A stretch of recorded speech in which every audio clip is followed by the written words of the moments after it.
Someone cuts you off in traffic, and instantly your blood pressure spikes. Your boss takes credit for your work, and you spend hours imagining the perfect comeback. A friend betrays your trust, and you lie awake planning how to return the pain. In that moment of rage, you believe you are taking control. But the Stoics understood a darker truth.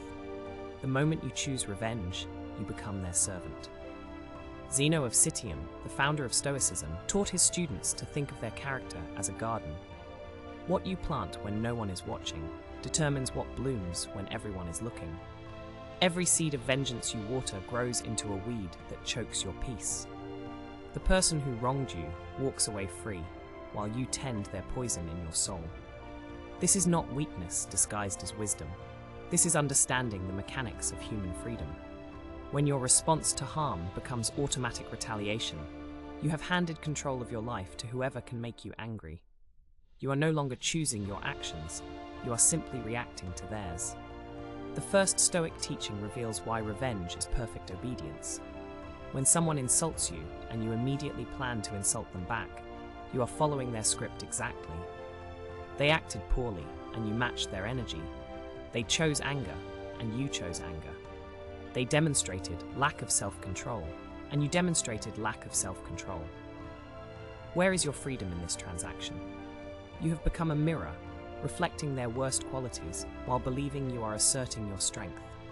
Marcus Aurelius faced this temptation daily as Roman emperor. Senators plotted against him, generals questioned his orders, and philosophers criticized his decisions. He could have destroyed any of them with a word. Instead, he wrote in his personal journal, "The best revenge is not to be like your enemy." This was not passive resignation. This was active rebellion against the cycle that turns victims into perpetrators. Consider how revenge operates in your daily life. Your neighbor plays loud music, so you play louder music.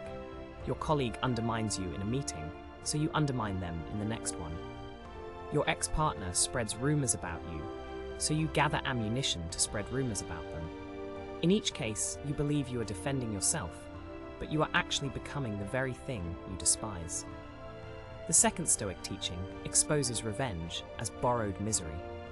When you carry anger about what someone did to you last week, last month, or last year, you are keeping their negative action alive in your present moment. They hurt you once, and now you hurt yourself repeatedly by reliving it. They have moved on with their life, while you have become the curator of their crime, preserving it perfectly in your memory and feeding it with fresh resentment. Epictetus, who spent years as a slave before becoming one of history's greatest philosophers, understood this principle intimately. He had every reason to hate his captors, every justification for bitterness. Instead, he taught, it is impossible for a man to learn what he thinks he already knows. The man who believes he knows exactly how much pain his enemies deserve has stopped learning how to be free. The third Stoic principle reveals that revenge makes you predictable. When your responses to provocation become automatic, you have given your enemies a roadmap to control your behavior. They know exactly which buttons to push to make you react. Your anger becomes their tool, your outrage becomes their weapon. Every time you respond to their bait, you prove that they still have power over your peace. Think about the people in your life who know how to make you lose your temper. They do not need violence or authority to control you. They just need to know your triggers. The moment you become predictable in your anger, you become manageable in your strength. Wise enemies do not defeat you by force. They defeat you by making you defeat yourself. The fourth teaching shows why revenge is a bad investment of your finite energy. Every hour you spend plotting comebacks is an hour not spent building something meaningful. Every conversation you have about how wronged you were is a conversation not had about what you could become. Every mental rehearsal of the perfect retaliation is mental rehearsal not spent on practicing virtue. Seneca, one of the wealthiest men in Rome, watched his fortune disappear when Nero turned against him. He could have spent his final years bitter about the injustice, scheming to reclaim what was taken. Instead, he used that time to write letters to his friend Lucilius, letters that have guided millions of people for 2,000 years. His legacy was built not from what he fought against, but from what he created instead. The fifth and most powerful Stoic insight is that true revenge is becoming someone your enemy could never break. When someone tries to make you angry and you respond with calm strength, you have defeated their intention. When someone tries to make you small and you respond by becoming larger in character, you have won a victory they cannot touch.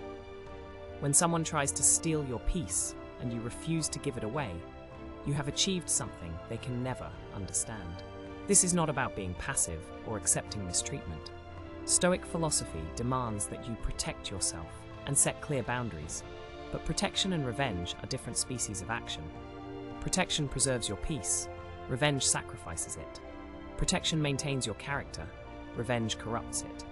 Protection focuses on preventing future harm, revenge focuses on reliving past harm.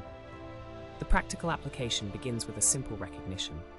The moment you feel the familiar fire of revenge rising in your chest, you are at a crossroads.